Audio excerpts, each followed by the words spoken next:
অনেক মেয়ে ছেলে আছে দেখবেন, অনেক মা বোন আছে, মায়েরা বোনেরা শুনে নিন, খবরদার এই অভ্যাস যেন আপনাদের মধ্যে এনো না থাকে কোনোদিন। অনেক মেয়ে ছেলে আছে দেখবেন, ভোরের বেলা ফজরের আগে গোসল করে নাপাক থেকে পাক না হয়ে ফজরের নামাজটাই কাজা করে দিবে, দিয়ে বেলা 10টার সময় উঠে গোসল করছে। খবরদার!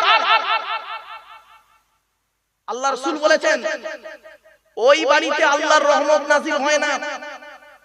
যে বাড়ির স্ত্রী সকাল সকাল উঠে নাপাক থেকে পাক না হয়, ওই বাড়িতে আল্লাহর রহমত নাযিল হয় না।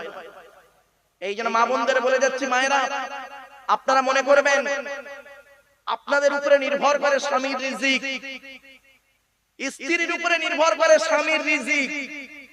কেন? মা বোনদের বলে যাচ্ছি, মায়েরা বোনেরা, সকাল সকাল